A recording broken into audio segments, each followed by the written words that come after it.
Di balik ramainya sebuah warung pecel lele di Sidoarjo, tersimpan rahasia kelam yang tak pernah diduga siapapun. Orang-orang datang silih berganti, tak pernah sepi, seakan ada kekuatan gaib yang memaksa mereka untuk terus makan di sana. Close up, tangan pemilik warung menaburkan bumbu sambal, wajahnya tersenyum, lalu sekejap matanya berubah merah menyala. Narator. Namun siapa sangka, keberhasilan dan keramaian warung ini bukan sekadar karena rasa sambalnya yang nikmat, melainkan hasil dari sebuah perjanjian terlarang dengan makhluk gaib penuntut tumbal. Gambar cepat, bayangan hitam muncul di dapur, sesajen dengan kepala ayam hitam, dan asap dupa membentuk wajah menyeramkan. Narator suara meninggi, penuh ketegangan. Malam itu, satu demi satu pengunjung mulai menjadi korban.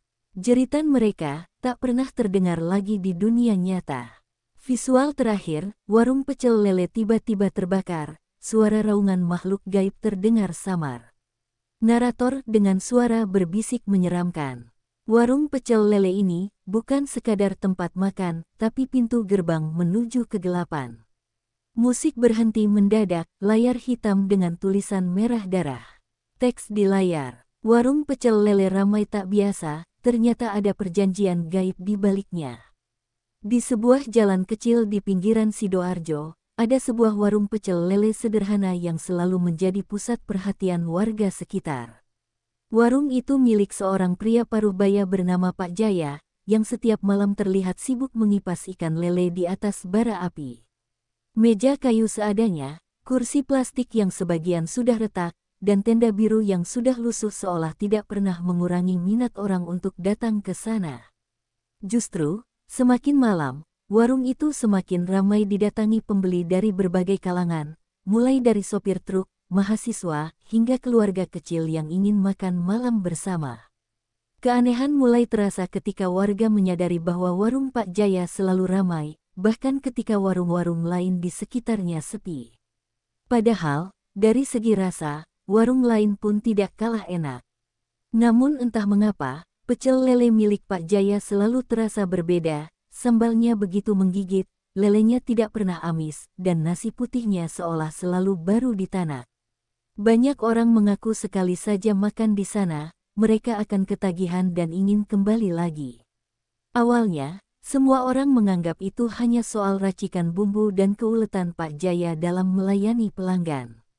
Namun lama-kelamaan, beberapa warga mulai merasa ada sesuatu yang tidak wajar. Misalnya, meskipun jumlah pembeli bisa mencapai ratusan orang dalam semalam, stok bahan makanan Pak Jaya seolah tidak pernah habis. Tidak pernah terlihat ia membeli ikan dalam jumlah besar, atau setidaknya menerima kiriman dari pemasok. Anehnya, ikan-ikan di warung itu tetap segar setiap malam, seolah muncul begitu saja tanpa habis-habis. Desas-desus mulai merebak di kalangan warga. Ada yang berbisik bahwa Pak Jaya memiliki resep rahasia yang diwariskan leluhurnya. Ada pula yang beranggapan bahwa ia sudah mendaftarkan warungnya ke media sosial sehingga mudah viral. Namun, ketika ada yang mencoba mencari nama warung itu di internet, tidak ditemukan apapun. Bahkan papan nama pun tidak ada. Hanya sebuah tulisan kecil di kertas karton yang menempel di tiang tenda, pecel lele Pak Jaya. Malam-malam tertentu, ada pelanggan yang memperhatikan sesuatu yang aneh dari dapur warung itu.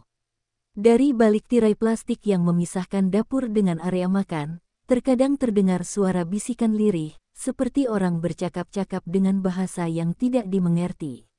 Namun ketika ditengok, hanya terlihat Pak Jaya seorang diri, sedang mengulek sambal dengan wajah datar dan tenang. Tidak pernah ada orang lain yang terlihat membantunya, padahal jumlah pembeli yang dilayani begitu banyak. Seorang pemuda yang iseng pernah mencoba menghitung berapa ekor lele yang dipanggang Pak Jaya dalam satu malam. Ajaibnya, jumlahnya jauh lebih banyak daripada yang semestinya bisa ditampung dalam ember kecil yang ada di sampingnya. Seolah setiap kali ember itu kosong, ikan-ikan baru akan muncul begitu saja tanpa ada yang membawa. Pemuda itu pulang dengan hati berdebar, merasa ada sesuatu yang janggal, tapi ia tidak berani bercerita pada siapapun. Namun bagi pelanggan tetap, hal-hal aneh itu tidak menjadi masalah. Mereka tetap datang, tetap makan, dan tetap merasa puas. Sebagian bahkan mengaku setelah makan di warung Pak Jaya, mereka merasa lebih segar, lebih bersemangat, dan pekerjaannya lancar. Ada seorang sopir truk yang berkata setelah makan di sana, ia selalu terhindar dari kecelakaan meskipun sering menyetir dalam keadaan mengantuk. Cerita-cerita seperti itu membuat warung Pak Jaya semakin dianggap istimewa. Di balik semua keramaian itu, Pak Jaya hanya tersenyum tipis setiap kali ditanya rahasia dagangannya. Ia tidak pernah memberi jawaban jelas, hanya berkata singkat, yang penting ikhlas, rezeki sudah ada yang mengatur. Namun, di balik sorot matanya yang redup, ada rahasia kelam yang hanya ia dan Gunung Keramat di kejauhan yang mengetahuinya. Sebuah rahasia yang kelak akan menyeret banyak orang ke dalam kengerian yang tak pernah mereka bayangkan. Sejak warung itu dikenal orang, suasana malam di sekitar jalan kecil itu tidak pernah sama lagi. Jalanan yang sebelumnya sepi, kini mendadak penuh dengan kendaraan yang parkir berjejer hanya untuk menikmati pecel lele Pak Jaya.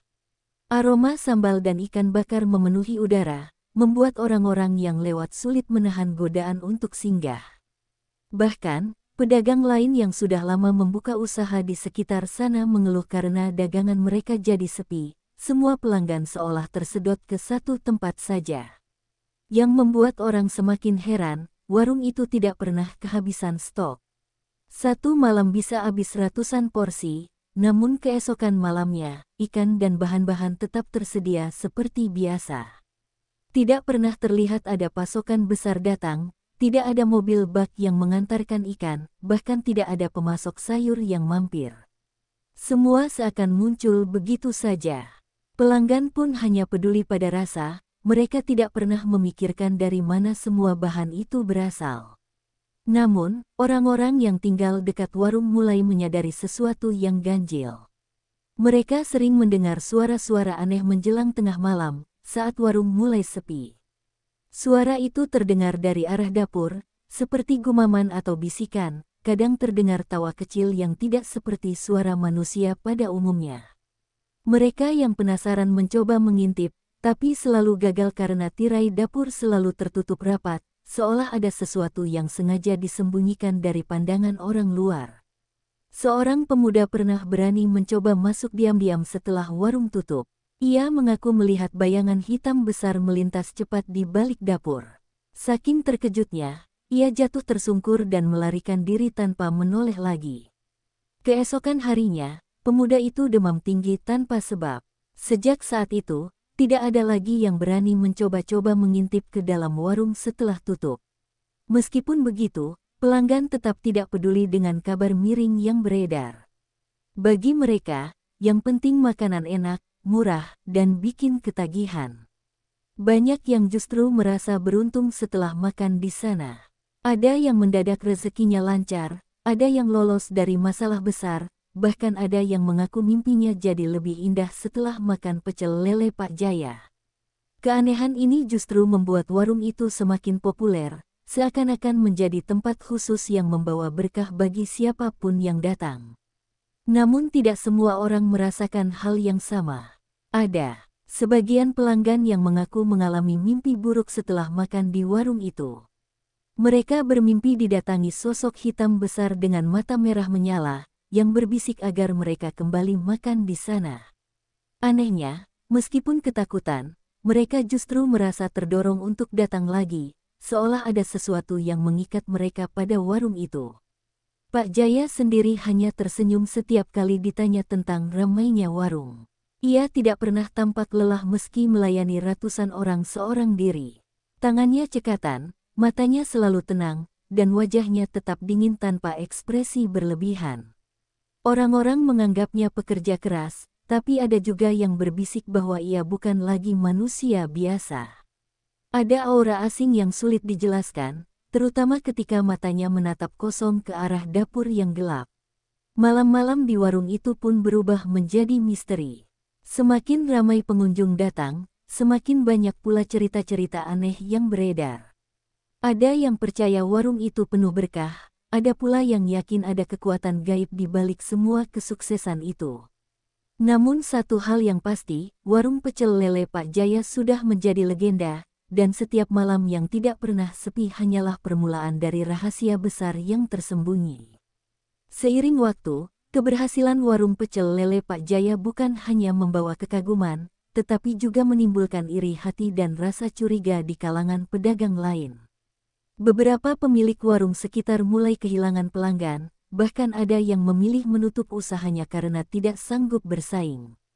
Mereka heran, bagaimana mungkin sebuah warung sederhana bisa mengalahkan restoran besar dengan fasilitas lengkap. Bisikan-bisikan tentang sesuatu yang tidak wajar pun mulai terdengar di setiap sudut kampung. Ada seorang ibu penjual nasi pecel yang dulu warungnya juga cukup ramai. Ia sering mengeluh kepada tetangga bahwa sejak warung Pak Jaya selalu penuh, dagangannya seolah tidak dilirik lagi. Bahkan, ia pernah melihat sendiri seorang pelanggan yang awalnya sudah duduk di warungnya, tiba-tiba bangkit dan berjalan menuju warung Pak Jaya tanpa alasan yang jelas. Seperti ada yang manggil, begitu katanya dengan wajah pucat. Cerita itu menyebar cepat, membuat orang semakin yakin ada sesuatu yang lebih dari sekadar sambal enak di balik warung tersebut. Tidak hanya pedagang, warga sekitar juga ikut resah. Mereka memperhatikan, setiap kali warung Pak Jaya semakin ramai, suasana kampung terasa berbeda. Udara malam menjadi lebih dingin dari biasanya, anjing-anjing sering menggonggong ke arah warung, dan burung gagak entah dari mana datang, berterbangan rendah di atas tenda lusuh itu. Beberapa orang tua yang peka dengan hal-hal gaib memperingatkan bahwa ada sesuatu yang tidak bersih di balik kesuksesan Pak Jaya. Kecurigaan semakin kuat ketika seorang pemuda yang sering nongkrong di dekat warung mengaku melihat Pak Jaya pergi ke arah Gunung Keramat setiap malam Jumat. Ia berjalan sendirian dengan membawa sebuah bungkusan, lalu pulang menjelang subuh dengan wajah pucat. Pemuda itu tidak berani mengikuti lebih jauh, namun ia yakin bungkusan itu bukan sekadar bekal makanan. Sejak cerita itu tersebar, warga mulai menghubungkan warung ramai dengan ritual aneh yang dilakukan Pak Jaya. Namun, di balik semua desas-desus itu, pelanggan tetap tidak peduli. Mereka masih datang berbondong-bondong, bahkan semakin ramai setelah mendengar gosip. Ada semacam rasa penasaran bercampur keberanian nekat, seolah makan di sana adalah pengalaman mistis tersendiri. Semakin orang mengatakan warung itu tidak wajar, semakin banyak pula yang ingin membuktikan sendiri. Warung Pak Jaya pun justru semakin penuh setiap malam, seakan desas-desus buruk malah menjadi promosi gratis. Meski begitu, ada pula yang benar-benar merasakan akibatnya. Beberapa pelanggan yang terlalu sering makan di sana mulai mengalami perubahan aneh. Ada yang menjadi pendiam, ada yang sering melamun, bahkan ada yang seperti kehilangan ingatan singkat. Salah seorang mahasiswa bercerita bahwa setelah makan di sana 3 malam berturut-turut, ia bermimpi bertemu sosok hitam tinggi besar yang duduk di sebelahnya saat makan, menatapnya dengan mata merah menyala. Ia terbangun dengan tubuh basah kuyup oleh keringat dingin. Desas-desus ini semakin sulit dibendung. Warga yang dulu hanya berbisik mulai berani bersuara keras. Ada yang menuduh Pak Jaya menggunakan pesugihan, ada pula yang menyebutkan ia sudah menjual jiwanya kepada makhluk gaib. Namun anehnya, setiap kali ada yang mencoba menyinggung langsung kepada Pak Jaya, pria itu hanya tersenyum samar dan berkata, "Rezeki tidak usah dicari tahu, nikmati saja apa adanya." Senyum itu justru membuat bulu kuduk siapapun yang melihatnya merinding tanpa alasan. Akhirnya, desas-desus itu berkembang menjadi ketakutan yang lebih besar. Orang-orang mulai bertanya-tanya, sampai kapan warung itu akan tetap ramai, dan apa harga yang harus dibayar oleh Pak Jaya untuk mempertahankannya. Warga resah, para pedagang gelisah, sementara pelanggan masih datang tanpa henti. Dan di balik semuanya, warung itu semakin menegaskan dirinya sebagai tempat yang penuh misteri, dengan rahasia kelam yang siap terungkap kapan saja. Malam itu, seorang pemuda bernama Rian memberanikan diri mengikuti langkah Pak Jaya yang berjalan menuju arah Gunung Keramat. Sejak lama, ia penasaran dengan gosip yang beredar di kampungnya. Berbekal senter kecil dan keberanian yang dipaksakan, Rian membuntuti dari kejauhan. Jalan setapak menuju gunung itu gelap, hanya diterangi cahaya rembulan yang samar. Angin malam berhembus dingin, membawa aroma tanah basah dan bisikan-bisikan aneh yang membuat bulu kuduknya berdiri. Pak Jaya terlihat membawa sebuah bungkusan kain hitam.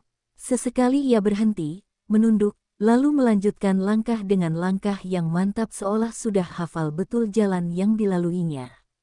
Rian berusaha tetap tenang, menahan napas setiap kali jaraknya terlalu dekat. Dalam hati ia bertanya-tanya, apa yang sebenarnya dibawa Pak Jaya, dan mengapa ia selalu ke gunung itu setiap malam Jumat. Sesampainya di sebuah batu besar yang disebut warga sebagai Batu Singgasana, Pak Jaya berhenti. Ia membuka bungkusan kain itu, dan terlihat jelas dari kejauhan isi di dalamnya, seekor ayam hitam tanpa kepala, bunga 7 rupa, serta dupa yang sudah setengah terbakar. Rian menahan napasnya semakin dalam. Ia sadar, ini bukan sekadar persembahan biasa, melainkan ritual yang selama ini hanya ia dengar dari cerita orang-orang tua. Pak Jaya duduk bersila di depan batu besar itu, kemudian melantunkan doa atau mantra dengan suara pelan namun tegas. Dari arah hutan, terdengar suara-suara aneh, seperti desisan dan langkah kaki yang tidak tampak wujudnya. Rian semakin ketakutan, tubuhnya bergetar, namun ia tidak bisa memalingkan pandangan. Saat dupa mulai mengeluarkan asap pekat, udara sekitar terasa berat, seakan ada sesuatu yang besar dan tak kasat mata hadir di sana. Tiba-tiba, angin bertiup kencang, dan bayangan hitam besar melintas di depan batu itu.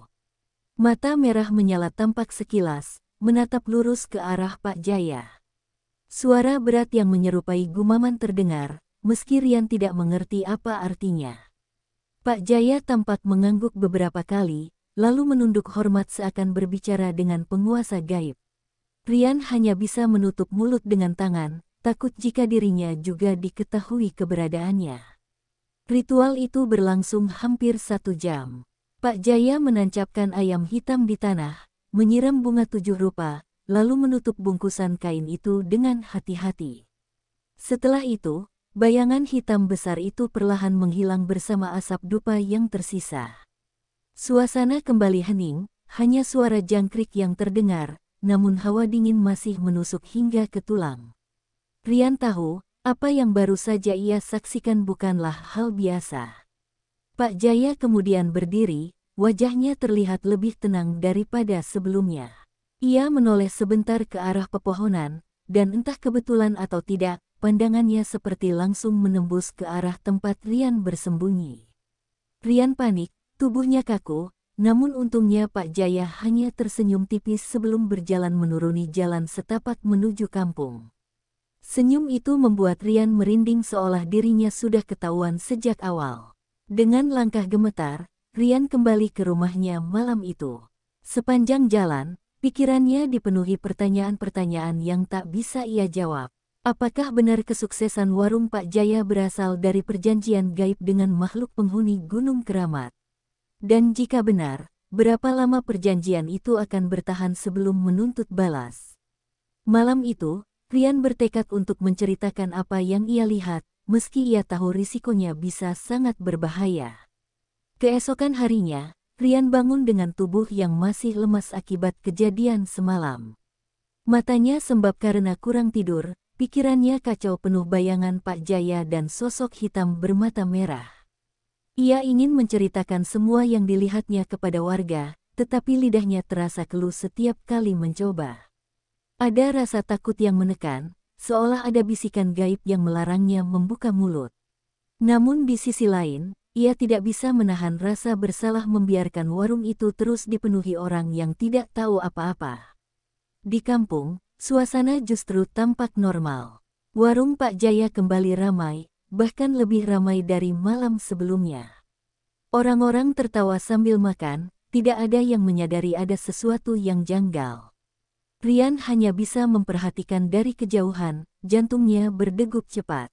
Ia merasa, setiap orang yang makan di sana sebenarnya sedang menyerahkan sesuatu tanpa sadar, entah tenaga, keberuntungan, atau bahkan jiwa mereka sedikit demi sedikit.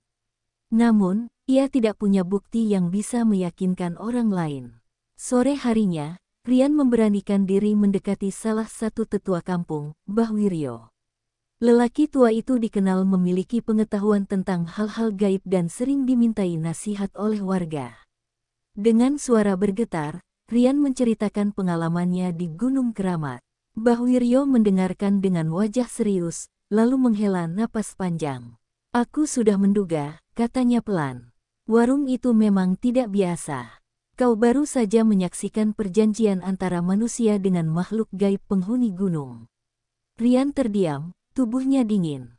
Kalau begitu, apa yang diminta makhluk itu sebagai gantinya, Mbah?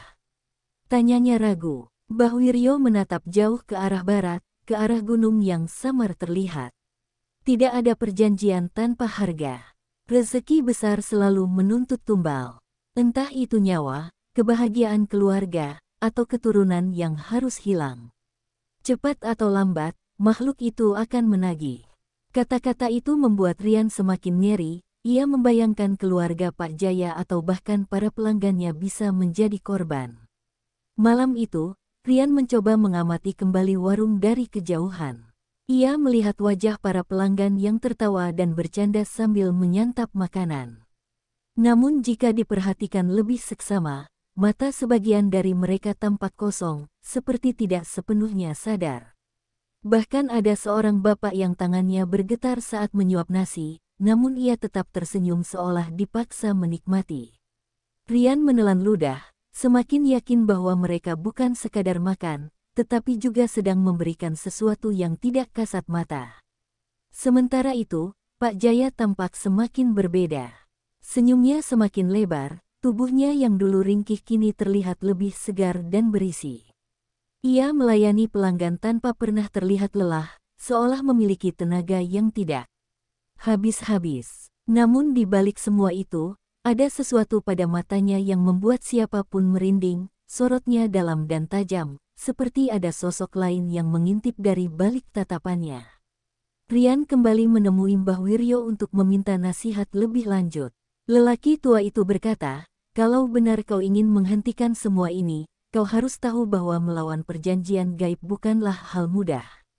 Kau harus menemukan titik lemah dari ikatan yang dibuat Pak Jaya dengan penghuni gunung. Tapi ingat, begitu kau ikut campur, hidupmu juga akan dipertaruhkan. Kalimat itu membuat Rian semakin bimbang. Ia ingin menyelamatkan warga, tetapi nyawanya sendiri mungkin menjadi taruhannya. Malam pun tiba lagi, dan suara riuh di warung Pak Jaya semakin ramai. Dari kejauhan, Rian merasa warung itu tidak lagi seperti tempat makan, melainkan sebuah altar yang penuh dengan energi gelap. Ia tahu cepat atau lambat sesuatu yang mengerikan akan terjadi jika perjanjian itu tidak diputus. Namun pertanyaan terbesar yang terus menghantui pikirannya adalah siapa yang akan menjadi tumbal pertama. Suasana kampung mendadak gempar ketika kabar menyebar bahwa seorang pelanggan warung Pak Jaya meninggal secara misterius. Korbannya adalah seorang sopir truk yang dikenal sering makan di warung itu hampir setiap malam. Ia ditemukan tak bernyawa di dalam truknya yang terparkir di tepi jalan, dengan wajah membiru dan mata melotot seakan melihat sesuatu yang sangat menakutkan sebelum ajal menjemput. Anehnya, tidak ada tanda-tanda kekerasan, dan semua orang kebingungan menjelaskan penyebab kematiannya. Warga mulai menghubungkan peristiwa itu dengan warung Pak Jaya. Mereka teringat, sopir tersebut memang sering bercanda bahwa dirinya merasa lebih kuat dan beruntung setelah makan pecel lele di sana. Namun kini, keberuntungan itu berubah menjadi malapetaka. Bisikan-bisikan kembali terdengar, semakin lantang, bahwa ada tumbal yang harus dibayar atas kesuksesan Pak Jaya. Dan sopir itu, mungkin hanyalah yang pertama. Rian yang mendengar kabar tersebut merasa dadanya sesak. Ia teringat jelas ucapan Mbah Wiryo tentang perjanjian gaib yang selalu menuntut harga. Ia yakin kematian sopir itu bukan kebetulan. Malam itu, ia mencoba mendekati warung Pak Jaya untuk mengamati lebih dekat. Dari luar, semuanya tampak biasa, pelanggan datang silih berganti, tawa dan canda memenuhi udara. Namun di balik hiruk-pikuk itu, Rian melihat sesuatu yang membuatnya gemetar. Bayangan hitam besar melintas di dalam warung, tepat di belakang Pak Jaya. Bayangan itu begitu cepat, namun mata merahnya sempat terlihat jelas. Rian menelan ludah, tangannya bergetar saat memegang pagar bambu di tepi jalan.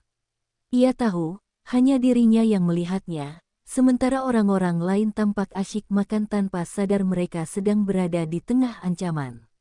Rian semakin yakin bahwa tumbal berikutnya hanya tinggal menunggu waktu. Keesokan harinya, warga kembali dikejutkan oleh kabar buruk. Seorang mahasiswa yang juga pelanggan setia warung ditemukan pingsan di kamar kosnya. Tubuhnya panas seperti terbakar, dan saat sadar, ia hanya bisa menggumamkan satu kata berulang-ulang, "Lele, Lele." Matanya kosong, seakan tidak lagi mengenali siapapun di sekitarnya. Kejadian itu menambah kepanikan, meski sebagian orang masih menolak percaya bahwa semua ini ada hubungannya dengan warung Pak Jaya. Sementara itu, Pak Jaya tetap bersikap seolah tidak ada yang aneh. Ia masih tersenyum ramah, masih melayani dengan penuh semangat, dan bahkan berkata kepada pelanggan, "Kalau rezeki datang, jangan ditolak. Makanlah, biar sehat dan kuat." Ucapannya terdengar biasa, tetapi bagi Rian, ada nada yang lebih menyerupai perintah gaib daripada sekadar ajakan. Ia merasa, setiap kata dari Pak Jaya seperti memiliki kekuatan untuk menjerat orang-orang agar kembali datang. Rian kembali menemui Mbah Wiryo untuk menceritakan apa yang terjadi. Lelaki tua itu menatapnya serius, lalu berkata dengan nada berat, "Inilah saatnya perjanjian itu mulai menuntut. Tumbal pertama sudah jatuh, berikutnya bisa siapa saja. Kalau kau benar-benar ingin menghentikan semua ini, kau harus berani menghadapi langsung Pak Jaya, atau bahkan makhluk yang melindunginya." Rian terdiam, hatinya bergetar antara takut dan tekad. Malam itu, saat warung kembali ramai, Rian berdiri di seberang jalan dengan perasaan bercampur aduk. Ia tahu bahaya ada di depan matanya, namun ia juga tahu semakin lama dibiarkan, semakin banyak nyawa yang bisa melayang. Di dalam dirinya, sebuah keputusan besar mulai tumbuh, ia tidak bisa lagi hanya menjadi penonton. Perjanjian gelap itu harus dihentikan, meski harus mengorbankan dirinya sendiri. Malam itu, setelah pulang kerja, Jono yang masih penasaran memutuskan untuk mampir ke warung pecel lele tersebut. Ia memilih duduk di pojok yang agak gelap, memperhatikan setiap detail gerak-gerik pemilik warung. Awalnya semuanya terlihat normal, pengunjung makan dengan lahap, pelayan sibuk mengantar pesanan, dan bau gorengan lele memenuhi udara. Namun, tepat ketika jarum jam menunjukkan pukul 11 malam, Jono melihat sesuatu yang aneh.